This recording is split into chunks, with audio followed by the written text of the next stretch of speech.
السلام مشاهدين. بسم الله والصلاة والسلام على رسول الله. اليوم غندير معكم واحد الوصفة ديال بركوكش.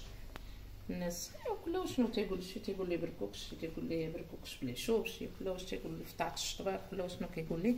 المهم هذا راه بركوكش. المقادير ديال النصيب: عشر كينجبير، نص عاشق صغيره، ونساخن نص عاشق صغيره، والخرقوم والبزار، شويه ديال الحلبه. هما اللي غندير هنايا وغندير الشحمه الدروه ديال الجمل. ها هي قطعتها صغيره، غادي نرميها مع شويه ديال زيت العود ونخليها تقلى مزيان، تقريبا واحد نص كاس ديال زيت العود. وغادي نزيد عليها البصله مشلضه، بصيله مشلضه، عصا سيدنا موسى، شويه الحبرشاد، شويه التيميجه، الزعتر الزعتر وتيميجه، شويه الشانور. اللي بغاهم يديرهم، اللي ما بغاش يدير غير تيميجه والزعتر، اللي ما بغاش حبرشات والشانوج ما يديرهمش. بركه غير مساخن والحلبه الله يجعل البركه ومليحه. غترد هادشي يتشحر، هاد الدروه شويه تذوب، ونلوح عليها البصيله في عافيه مهيله، ونزيد عليها العطريه ديالي. وغادي ندوز باش نوريكم كيفاش غادي نفتل بركوكش ديال القمح بالنخاله ديالو. انا هاد بركوكش هذا غادي يكون صحي لصحاب الريجيم، راه ما فيه حتى شي حاجه كضر. وهذا الدقيق ديال الزرع البلدي، ها هو شويه من هنا وشويه من هنا، وغادي نفتلهم بالماء ديال تيميجه، الماء ديال التيميجه والزعتر. درت لهم الماء الطايب، ها هما درت لهم الماء الطايب حتى طلقوا، درت لهم الماء الطايب حتى طلقوا هما باش غادي نفتل، لان بغيت انا تجي فيها الريحه ديال العشوب. وشويه ديال المساخن والزعتر وتيميجه غنديرهم في الدقيق. واخا درت شويه في النصيب غندير عاوتاني في الدقيق، غندير لهم بحال ما هكا.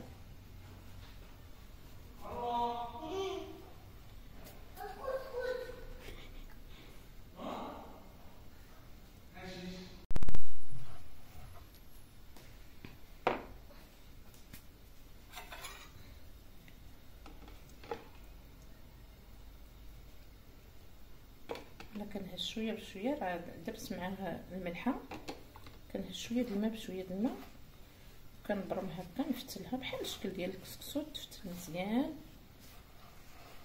راه كتجي هذه معشبه، كتجي زوينه ومعشبه، بركوكش بالعشوب. كيديروها في البرد للنافسات واللي عنده الروماتيز ياخذها، كلها عشوب وكلها صحيه. ونسيت ما قلت لكم انا غندير شويه السمن، حتى الاخا ندير شويه السمن والقزبر يابس.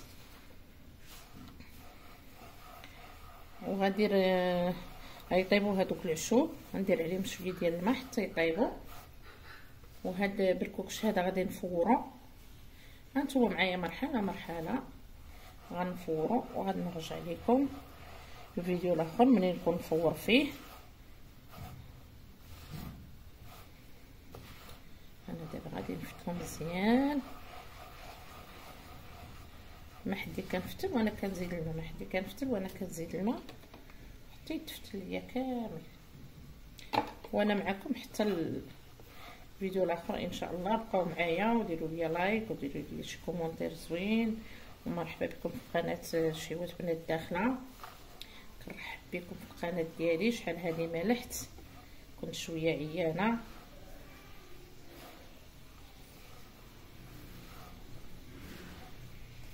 وانتم معايا حتى الاخر.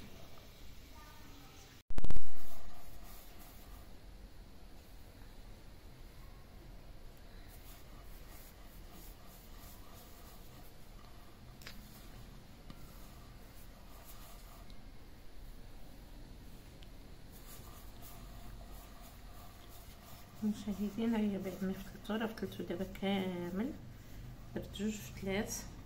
الاولى الفتله الثانيه ها هي صغيره بالطبق، ها هي كتشوفوا ها هو بركوكش كنبقى ندير هكا ها ونسيه ونحكو بشويه تاع الدقيق كيما هكا. هاد البنات هاد الجيل ديال الفيره ما يعرفوش بحال هاد الطريقه هذه اللي بحال هكا ترقوا اللي يغلى يدير رققها. ها هو بسهوله كترجع رقيقه بواحد السهوله. ها هي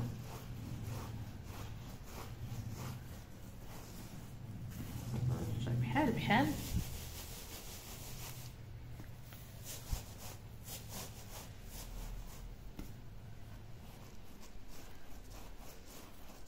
تندير شويه تاع الدقيق ديال القمح بالنخاله ديالو. راه القمح بالنخاله ديالو دقيق ديال الزرع، باش انا فات لها هاد الكوكش راه صحي. اللي بغى يدير شي حاجه صحيه يديرها، ما يديرهاش بالفورس.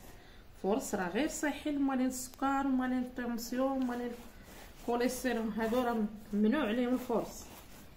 واللي بغى صحتو ياكل دقيق طبيعي. صافي انا غادي نديها دابا نديها نفورها واحد الفوره مزيان نيت، واحد نص ساعه طلع فيها الفوره نيت، واحد نص ساعه عاد نرميها في الروا. في داك العشب اللي درت كيطيب راني مرقت درتهم يطيبوا غنرميهم وغادي نطفيها بالحليب، غنزيد عليها الحليب في الاخر. وانتم معايا الى الفيديو الاخر ان شاء الله.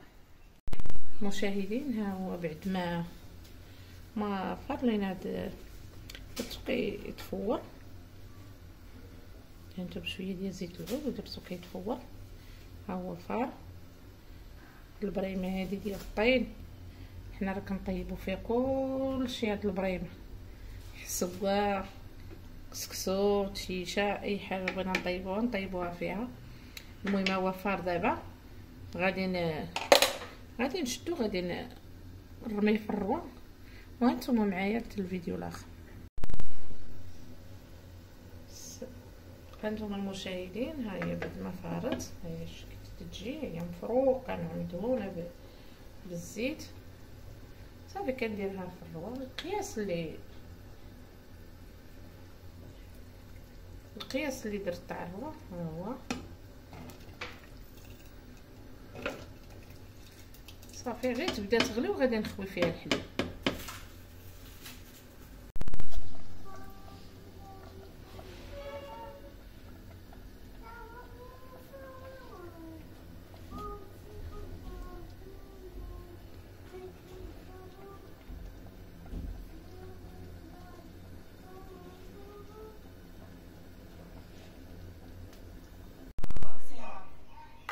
مشاهدين بعد ما حطيتها ها هو الكوكش ديالنا باش يتبان فيه زوين بالعشوب بزيت البلديه رائع. كنتمنى هاد الوصفه هذه تعجبكم وديروها مع البرد هذا بالعشوب، وراه صحيه بالدقيق ديال القمح وديال الزرع. راه كتفتل عادي تفتلها تجي بحال بركوكش ديال الحانوت عادي. كنتمنى ديروا لي لايك المشاهده، وشكرا على المتابعه ديالكم، ومرحبا بكم شيوات بنات داخل.